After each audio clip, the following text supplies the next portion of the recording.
कह रहे show that the relation R in set this.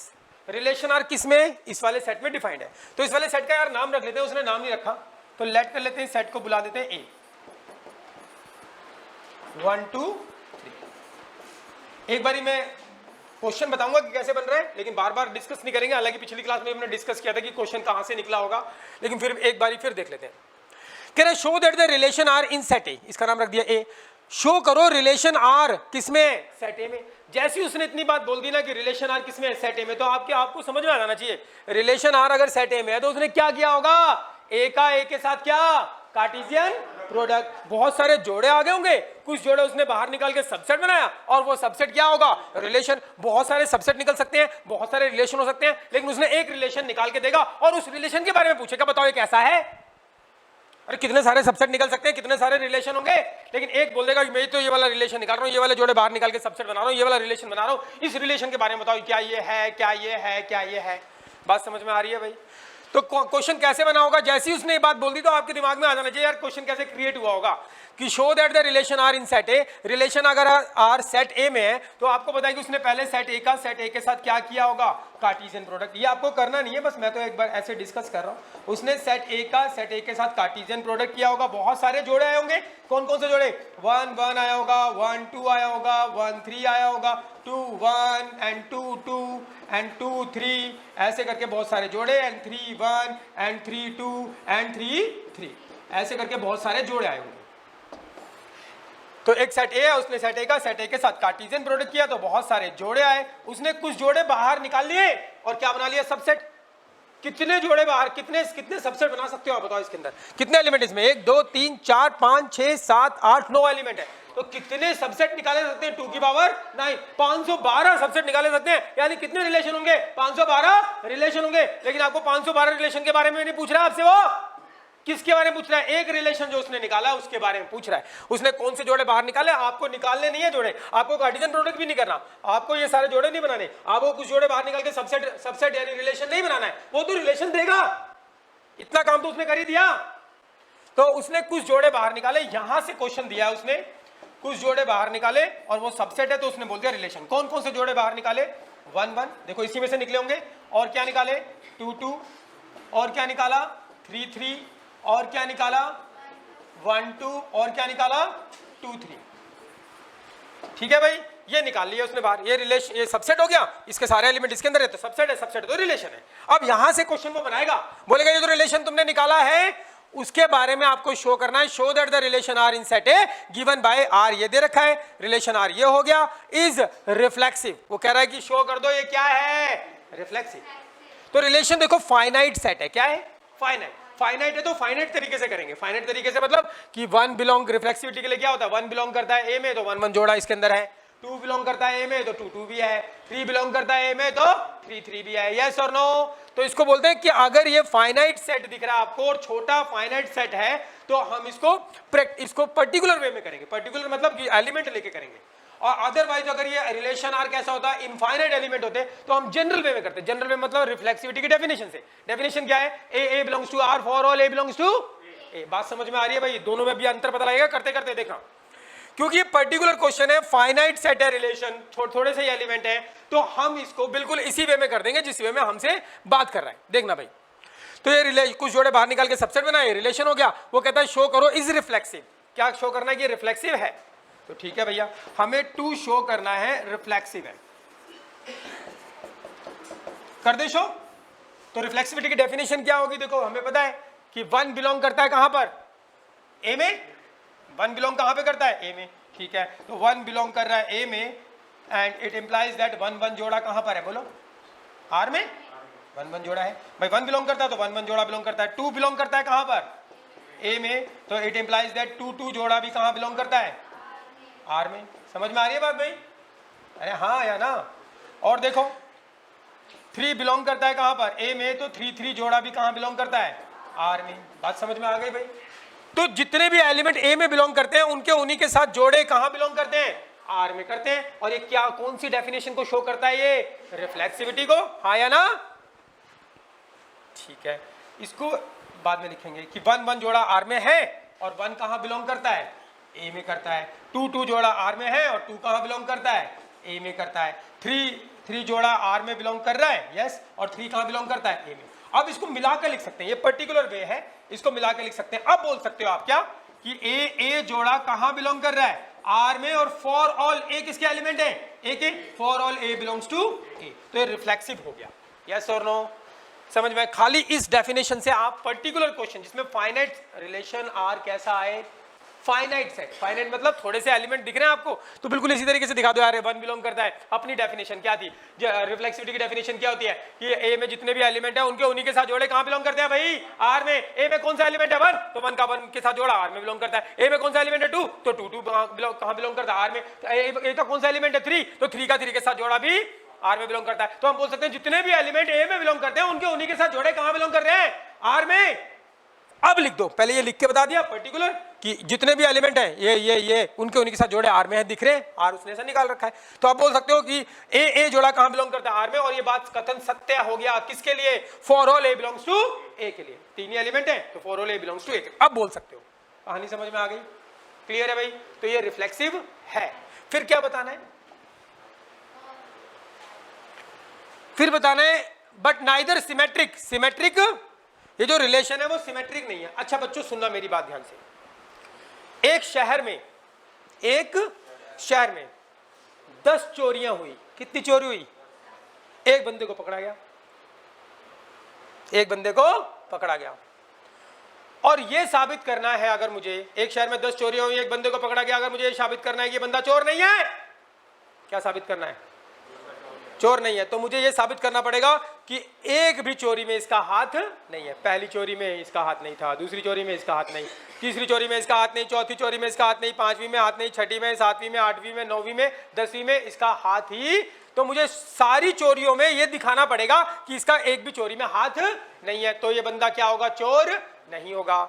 यानी कोई चीज सही होती है तो उसको सारे केसेस पे क्या होना चाहिए, सही होना चाहिए। जितने भी केस एग्जिस्ट करते हैं, कितनी चोरियां एग्जिस्ट कर रही हैं, 10, तो 10 चोरियों में उसको क्या बंदा क्या होना चाहिए, सही होना चाहिए। इसका मतलब वो चोर नहीं कहलाएगा, हाँ या ना। अगर कोई चीज सही है तो उसको सारे केसेस में सही होना चाहिए, लेकिन अगर उसको चोर साबित करना है, क्या साबित करना है, तो क्या मैं आप ये दिखाऊं कि पहली चोरी भी उसने करी, दूसरी भी उसने करी, तीसरी भी, चौथी भी, 5वीं, 6ठी, सारी की सारी चोरी उसने करी इसलिए वो चोर है, कैसे दिखाऊं बताओ। क्या अगर उसको गलत साबित करना है तो कितनी चोरी में हाथ दिखा दो उसका। अगर आपने साबित कर दिया एक भी चोरी में उसका हाथ है तो इसका मतलब वो चोर है। तो इसलिए अगर किसी चीज को हमें गलत साबित करना है तो उसके लिए बस एक एग्जाम्पल बहुत होता है, उस एग्जाम्पल को बोलते हैं काउंटर एग्जाम्पल। कौन सा एग्जाम्पल, काउंटर। तो अगर किसी स्टेटमेंट को गलत साबित करना है तो उसके लिए एक एग्जाम्पल बहुत है। सही साबित करना है तो जितने भी केसेस बनेंगे सब में उसको क्या साबित करना पड़ेगा, सही। इसीलिए उन क्वेश्चन को हम जनरल वे में करते हैं, किसमें, जब एक्स वाई मान के, ए बी मान के, ए बी सारे एलिमेंट को शो कर देता है, सारी कंडीशन को शो कर देता है। बात समझ में आ रही है भाई। तो अगर आपको कभी भी किसी स्टेटमेंट को सही साबित करना है तो हम जनरल वे में करते हैं, A B, A belongs to R. अगर फाइनाइट सेट है तब तो हम पर्टिकुलर कर देंगे, 3 ही 4 चीज, 3 ही चोर। अगर मान लो 2 ही चोरियां हुई, क्या हुई, 2 ही चोरियां हुई, तो मुझे बंदे को बताना है चोर नहीं है। एक तो जनरल वे में दिखा दूं, या फिर मैं 2 ही चोरी है तो आसान सा है, छोटा सा कर दूंगा, पहली चोरी में भी शो कर दूंगा उसका हाथ नहीं है, दूसरी चोरी में उसका हाथ नहीं है, तो इसका मतलब बंदा चोर नहीं है, हाँ या ना। अगर कम चोरियां हैं और मुझे उसको सही दिखाना है तो मैं एक एक चोरी में दिखा दूंगा उसका हाथ नहीं है, अरे हाँ या ना, नहीं आई बात समझ में। अगर बहुत सारी चोरियां हैं, 50 चोरियां हैं, तो यार 50 चोरियों में हाथ दिखाने में, शो करने में तो टाइम लग जाएगा ना एक एक चोरी में। तो इससे क्या बात साबित होती है कि अगर छोटा क्वेश्चन है, फाइनाइट सेट है, फाइनाइट रिलेशन है, वहां पे मुझे कोई चीज शो करनी है तो मैं एक एक पर्टिकुलर केस के लिए शो कर दूंगा। और अगर कोई बड़ा सेट है, बहुत सारे एलिमेंट है, या इनफाइनाइट सेट है, तो इनफाइनाइट सेट में तो मैं हर एक सिचुएशन के लिए शो नहीं कर सकता, इसलिए हम उसको कैसे करते हैं, जनरल वे में। कैसे करते हैं, ए मानकर, ए बी मानकर, यस और नो। ए बी तो सारे एलिमेंट को होल्ड कर जाएगा ना, समझ में आ रही है बात भाई। तो सिंपल सा कॉन्सेप्ट है, कुछ समझ में आया होगा। अभी क्वेश्चन करेंगे तो पूरा क्लियर हो जाएगा, बस ध्यान से सुनना है, बस सुनना है रे, कोई दिक्कत नहीं है। अच्छा ये क्वेश्चन मैंने बताओ डेफिनेशन से नहीं किया, मैंने इसको पर्टिकुलर वे में किया। क्यों किया पर्टिकुलर वे में, यार 3 ही तो एलिमेंट थे में, कितने एलिमेंट, 3, तो 1 बिलोंग ए में करता है तो मैंने दिखा दिया 1 बिलोंग करता है आर में, 2 बिलोंग ए में करता है तो 2 बिलोंग करता है आर में, और 3 बिलोंग ए में करता है तो 3 बिलोंग करता है कहां पर, आर में। तो मैंने ये डेफिनेशन लिखकर यूनिवर्सल ट्रुथ से मैंने इसको साबित नहीं किया, क्योंकि छोटा क्वेश्चन है, क्लियर है भाई? कोई जनरल होगा या बहुत बड़े केसेस होंगे उसके अंदर, तब हम डेफिनेशन का सहारा लेंगे और वो पर्टिकुलर जनरल वे में करते हैं। ए क्या है? एक जनरल एलिमेंट, वेरिएबल एलिमेंट, ये सारे एलिमेंट को होल्ड कर जाएगा, ए के सारे एलिमेंट को होल्ड करता है। क्लियर है भाई? समझ रहे हो? अरे हाँ या ना? बस छोटी सी बात। अरे इतनी राम कहानी बताने का मतलब पता क्या है? छोटा क्वेश्चन होता है ना फाइनाइट रिलेशन, तो हम एक एक एलिमेंट के लिए शो कर लेते हैं, और अगर कोई बड़ा क्वेश्चन है जिस रिलेशन में इनफाइनाइट एलिमेंट है या बहुत सारे एलिमेंट है, तो हम इस डेफिनेशन से करते हैं, तो a belongs to R variable point लेकर। क्लियर है भाई? इतनी सी बात याद रखनी है। और किसी चीज को गलत साबित करना है तो उसके लिए कितने एग्जाम्पल बहुत होते हैं। एक सही होने के लिए तो उसमें जितने भी सिचुएशन बनेगी सबके लिए सही दिखाओ, या इनफाइनाइट सॉल्यूशन है तो मैं उसको जनरल वे में सही दिखाऊंगा। समझ गया भाई? इतनी सी बात बताइए। तो ठीक है भैया, यहाँ पे बताना था मुझे कि ये रिफ्लेक्सिव है, बिल्कुल है। जितने भी एलिमेंट ए में बिलोंग करते हैं भाई, ए में बिलोंग करते हैं, उनके उन्हीं के साथ जोड़े आर में है, सिंपल है, रिफ्लेक्सिव। अब क्या बताना है? नाइदर सिमेट्रिक, कि वो सिमेट्रिक नहीं है। सेकंड पार्ट, सिमेट्रिक नहीं है, उसके लिए मुझे कितने केस दिखाने पड़ेंगे बताओ? एक बहुत है। सिमेट्रिसिटी क्या होती है? सिमेट्रिसिटी क्या बोलती है? जितने भी जोड़े आर में बिलोंग करते हैं उनके उल्टे पुल्टे कहां बिलोंग करते हैं? आर में ही करते हैं। और अगर एक भी जोड़ा ऐसा मिल गया कि आर में बिलोंग करता है मगर उसका उल्टा पुल्टा आर में बिलोंग नहीं करता, तो इसका मतलब वो सिमेट्रिक नहीं है। हाँ या ना? नहीं आई बात समझ में? सिमेट्रिसिटी क्या बोलती है? क्या बोल रही थी सिमेट्रिसिटी? बता दो। कि जितने भी जोड़े आर में बिलोंग करते हैं उनके उल्टे पुल्टे भी आर के अंदर मौजूद है। और अगर मुझे दिखाना है कि सिमेट्रिक नहीं है, तो अगर एक भी जोड़ा आपको ऐसा पा गया कि उसका सीधा तो है मगर उसका उल्टा उसके अंदर मौजूद नहीं है, तो इसका मतलब सिमेट्रिक नहीं है। तो ढूंढो। ये रहा आर, 1 1 बिलोंग करता है, इसका उल्टा क्या होगा? 1 1 ही होगा, वो तो है। 2 2 बिलोंग करता है सीधा, इसका उल्टा क्या होगा? 2 2, वो भी बिलोंग करता है। 3 3 बिलोंग करता है, इसका उल्टा क्या होगा? 3 3, वो भी बिलोंग करता है। 1 2 बिलोंग करता है, इसका उल्टा क्या होगा? 2 1 2 1 नहीं है, 2 1 नहीं है। 2 3 बिलोंग करता है, इसका उल्टा 3 2 नहीं है। तो क्या दोनों को दिखाऊंगा? नहीं, एक दिखाना बहुत है, एक ही दिखा देंगे तो ठीक है। कैसे दिखाएंगे? 1 1 and 2 बिलोंग्स टू कहां पर? ए में। 1 and 2 किसके एलिमेंट है? ए के। तो 1 2 जोड़ा दिख रहा है हमें, 1 2 जो जोड़ा है वो कहां बिलोंग कर रहा है? आर में कर रहा है।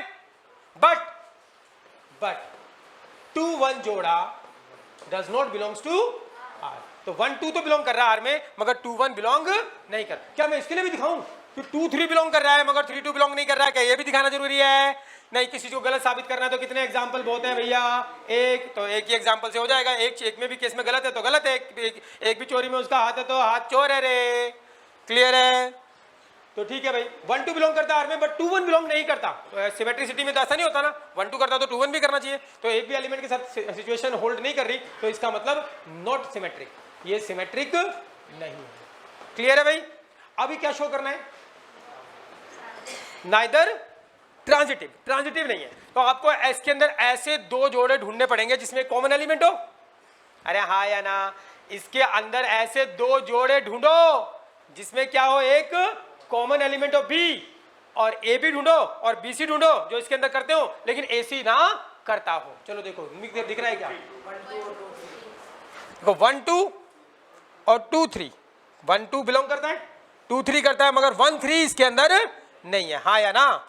अरे अगर ये लोगे मान लो 1 2 और 2 3, अगर मान लो ये दोनों जोड़े लिए आपने 2 2 एंड 2 3, तो ये कॉमन एलिमेंट हो गया, 2 2 कॉमन हो गया। तो ये वाला 2 3 भी बिलोंग करना चाहिए। हाँ 2 3 तो कर रहा है, कर रहा है ना? तो ऐसे कई केस मिलेंगे जिसमें करेगा, लेकिन अगर एक भी केस ऐसा पा गया जिसमें वो नहीं कर रहा तो इसका मतलब वो गलत है। ऐसी कई 10 चोरियां हुई, ऐसी कई चोरियां मिलेगी जिसमें उसका हाथ नहीं, लेकिन एक भी चोरी में उसका हाथ तो चोर है। हाँ या ना? बात समझ में आ गई भाई? देखो यहाँ पे ये वाला केस तो दिख रहा है मुझे कि 2 2 बिलोंग कर रहा है आर में, एंड 2 3 भी बिलोंग कर रहा है कहां पर? आर में। तो हमने देखा 2 2 कर रहा है, 2 3 कर रहा है, कॉमन एलिमेंट हो गया। तो ये वाला 2 3 बिलोंग करेगा आर में। 2 3 कर दो रहा है, ये 2 3 कर रहा है, ये तो होल्ड कर रहा है ट्रांजिटिविटी को। तो ऐसे केस मिल गए जहां पर ट्रांजिटिविटी होल्ड हो रही है, तो आप ये नहीं बोल सकते कि ट्रांजिटिव है। अगर एक भी केस ऐसा पा गया जिसमें होल्ड नहीं हो रही तो इसका मतलब ट्रांजिटिव नहीं है।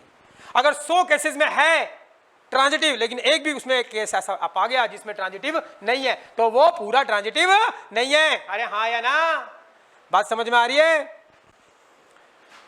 तो ये बिल्कुल क्लियर है। तो हमें ऐसा ढूंढना है भैया, नोट सिमेट्रिक बोल रहा है तो इसका मतलब नोट ट्रांजिटिव बोल रहा है तो ट्रांजिटिव नहीं है, तो ऐसा केस होगा। देखो 1 2 बिलोंग कर रहा है, 2 3 बिलोंग कर रहा है, मगर 1 3 इसके अंदर मौजूद नहीं है। तो कैसे करोगे?